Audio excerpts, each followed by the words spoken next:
Nigerians in diaspora cannot currently transfer a lot of funds home because of a harsh global economic condition, a report from Western Union has revealed. The report, titled Global Money Transfer Index, uncovering consumer expectations of the remittance industry, the Africa series, stated that these, as most remittance receivers in the country reveal that they will need to get more money from senders due to a cost of living crisis. The report revealed that remittance inflows into the country were estimated to be about $21 billion, making it the largest receiving market in Africa and the 9th largest in the world. It noted that 2 in 3 consumers, that's about 63% of Nigerians who took part in its survey, stated that they collect funds at least once a month, with 70% also transferring money abroad at the same rate. Remittance is expected to increase in 2023 because of increases in the price of things, but these increases across board affecting both senders and receivers. This morning, joining me from the diaspora is Gospel Obele, who is Chief Economics, Streetnomics Limited. Thank you so much, Gospel, for joining us on Business Edge. Thank you for having me, Lekan. Good morning. Now, looking at this particular report, is it about Nigeria's economic demand, or is actually a true reflection of the economic situations that Nigerians in diaspora are faced with? Well, globally, there's a cost of living crisis, and inflation has been on the rise consistently since late 2021 into 2022. There have been a huge impact on food prices and energy prices, so which technically is sort of the core of the average basic, survival of the individual. So that said, I don't think it's in any way different. When you look at the conversation between Nigerians and those in the diaspora, I think it affects everybody. And within the context of the recent liquidity cash crunch as well, it's also safe to say that there's been some form of reduction in discretionary income spend and even disposable income spend as well. And probably these are narratives that are also informing remittances in context. However, the growth in remittances we've seen in recent years has been much more deeply around the cultural nuances, and that be your brother's keeper way of seeing life, way of life technically, that the average Nigerian has grown to know, over time. And we've seen that impacted a lot of times in foreign remittances. Let's not forget also that foreign remittances are one major growing block of FX receipts in the Nigerian economy, largely informal, largely untapped into, and holds a lot of promise both now and in the future.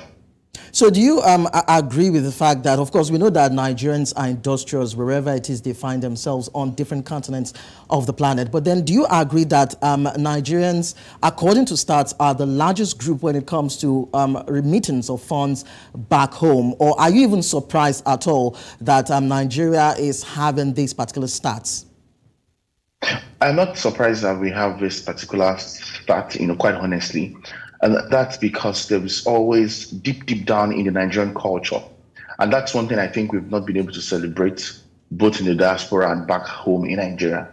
Deep down, the Nigerian culture is a desire to help a brother, a desire to help somebody in need.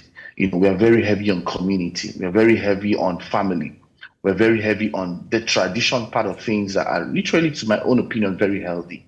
If you look at other climes, other climes globally or even regionally, you begin to see that level of independence, even amongst family members. That has ripped off the society. How will I put it? That hasn't served the society for good. In context of social reforms, in context of health of communities, and people in those communities. So you begin to see newly forged artificial groups to empower families and society. But what you find in the Nigerian context is that Nigerian ability, that organic, traditional, real bonding of family and all of that. Take, for instance, in the Western culture, a part of the family members can be contributed to the rent of a particular house, but you hardly would find that, in the Nigerian culture, even in the diaspora as well. So I think it's something about our culture that we need to appreciate for that, and it's also reflected in the statistics. And let's not forget that these statistics are numbers that can traced or within the formal pool of exchange. So if you flip that and you begin to unlock the informal side of those remittances, and all of that, you realize that the numbers are way higher than that. And Nigerians are doing more in exchange for those at home, as well as those at home for those who are here. So it's a lot of keeping an eye on your brother's kind of tradition that I think is a very good thing, for even the Western world to emulate. All right, let's talk about the role of the Central Bank of Nigeria. In order to facilitate and encourage the movement of more funds back home, the Apex Bank introduced the cashback reward. Now, from the time of inception up to now, do you think that it has had any impact whatsoever on the volume of remittances to Nigeria? Well, at the time when that policy was released, I think it was mid-21 or thereabout. It sounded impressive for the short term, but it wasn't intelligent enough, within the context of monetary policy to drive or stimulate foreign remittances. And secondly, we also have a conversation where at that point in time, Nigeria was failing or experiencing a worsening drop or a decline, all right, in foreign remittances / foreign reserves, all right. And the big conversation was how can we stir up reserves? So the central bank introduced that policy to encourage a one-for-one reward exchange, to encourage to stir up foreign reserves. So that was the short-term strategy, but I would not say exactly that is that policy in itself, because I didn't really find that policy as a very intelligent policy that fits at the heart of the value chain of growing foreign exchange remittances and all that. I think it's more around the bulk of Nigerians who left the country in the past 2 years. And if you look at that bulk of Nigerians, you're talking about the bulk of the productive workforce. All right, you're looking at the bulk of the young people who have left. And if you measure that as against how much is being remitted, the numbers have grown because you have more productive people who have left the country and have productively engaged, or at least relatively where they are, across the globe. So that, for me, the later argument is literally what I would link as the major impact, in driving foreign remittances, not necessarily the central bank policy. Let's not forget also that over time, the central bank has clamped down on financial technology firms, fintechs. The getting licensed to encourage lending and migration finance has also been very difficult. So you realize that some of the later policies after that reward scheme policy has contradicted, there've been a lot of policy incoherence in terms of enabling a more structural and robust approach to unlock foreign direct remittances. But then it holds a lot of promise, like I said earlier on, and there's a lot of opportunity for the central bank to structure that market and facilitate that growth. Because whether you like it or not, more Nigerians will be leaving the Nigeria this year and subsequently. So you cannot tame that. You can only find a strategic way to harness that opportunity for more investment directly into the productive stream of the economy back home. All right. So what we found right now is that the foreign direct remittances have been channeled towards welfare economy, sending monies back home to siblings, to parents, and all that. And we've seen a huge chunk of that already. The convention is, why can't we organize that remittance market and ensure that those monies are invested into key productive entrepreneurial, human capital development, and services part of the Nigerian economy, and you use that to stimulate another level of growth. So nobody is thinking holistically. I just do not understand why the central bank is very bent on trivial policies that patch the wound and not necessarily fixing the structural deficit or the structural misalignments that we're faced with. But then how do you place that? Because for a Nigerian in diaspora, it would think that this is my money and this is to whom I wish to, transfer the money to. So why should the federal government of Nigeria in any way want to have a say or an input or any sort of influence on my money that I've made probably over the years or months? So are you saying there should be some sort of policy that takes a bit out of what has been remitted into the country, or you are saying that there should be some sort of rapport and agreement between the federal government and these individual Nigerians who are working hard in their respective enclaves to get money for their households, or probably for building of houses and for their personal businesses in Nigeria? I mean, first off, like I said, all the foreign remittances monies have been going heavily into welfare economy. But then the context of the question can also be likened to the context of why is there a huge tax avoidance, or why are there huge tax evasion in the Nigerian economy?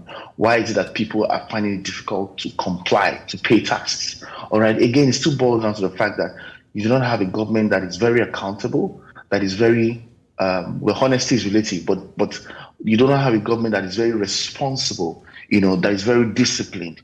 You do not have a government that is focused on priorities, and I'm not saying that you have a government that's 100% honest, but in the midst of the context of compromise, there are priorities on what should be dealt with or what needs to be done. So by the time the Nigerian government begins to, reposition itself into fixing the right structural, institutional, and productivity drivers for the Nigerian economy, and the country begins to make significant progress in itself, vis-a-vis the fact that there's a reduction in government waste and public finance and fiscal discipline. Once you begin to do that, it becomes much more easier to harness the energy and the effort of diaspora remittances. All right, it becomes easier to convince me to contribute. And let me also state that the monies a lot of Nigerians in the diaspora send back home is almost less than 5% of how much they make in the real sense of things. It's not even close to, it's almost irrelevant in the context of how much they're sending or in the context of how much they're making. All right, so that's to say that if within that small pie, all right, there is an incentive for people to contribute to what's happening back home. All right, trust me, Nigerians will happily contribute, because we're people who are much more concerned. As much as you have a lot of Nigerians in diaspora, lots of people are still very connected with what's happening back home.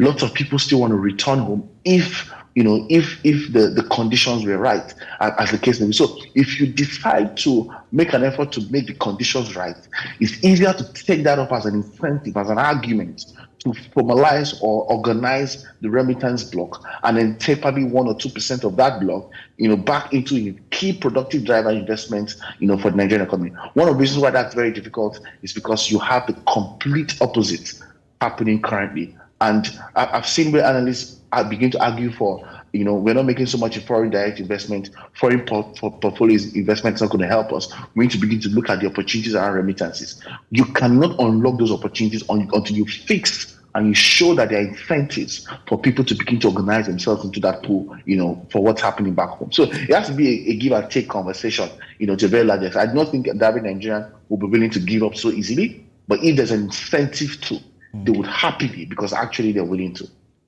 All right. Well, despite the global crisis that everybody is trying to smart out of, the report states that remittance to Nigeria will increase this year. But then, in your own opinion, do you think it will be a gradual rise, or do you think it will be a sharp rise? I would say a gradual pickup, a relatively gradual pickup, and somewhere in between, we're likely going to see some fast rise, slow rise, just like that. I don't think it's going to be a straight line. That means either fast or slow. I think it's going to be a curve, that there's constantly going upwards and slightly downwards, upwards again. And that's because there are now new immigration laws, in many host countries.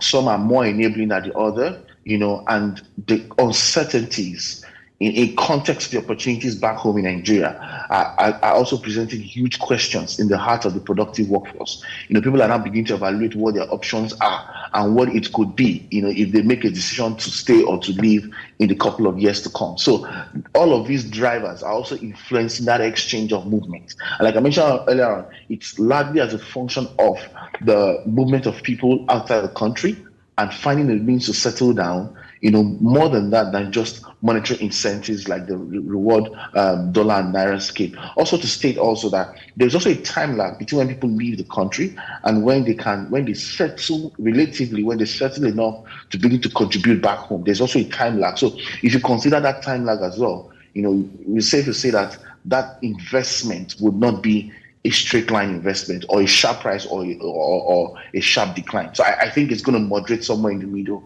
going forward. But a major factor that would spiral the increase will be what the next administration brings to the table. the president-elect, how he governs, what he does, what the overall outlook and language looks like, overall feel and impact on the Nigerian economy. That would go a long way to also determine a sharp rise in the context of things, or maybe a decline, if at all there will be. Well, Gospel, one of the uncertainties also is the issue of the value of the naira that, of course, the new administration will also have to deal with. There's been a bit of fluctuations, and we have the CBN rates different from the parallel rates. Now, of course, that is also putting a strain on the amount that diasporans would have to remit back home to meet specific demands. They would have to pay more in most instances. So don't you think that this new administration should step in that regards to see how we can have a bit of stability? If we can have a reduction in terms of the value, as it were, and have an equitable value in terms of the value of the naira, a bit of stability, so that those in diaspora would have an inclination or an idea of what they need to remit, which wouldn't have to bite harder into their purse. Yeah, I mean, your argument is really valid, but to be very honest with you, I do not see the naira gaining significant value anytime soon. And emphasis on the word significant value. There could be marginal little value, but Nigeria needs a significant jump in the value of the currency. And that's largely a function of the productivity dynamics of the country. Are we getting our productivity right?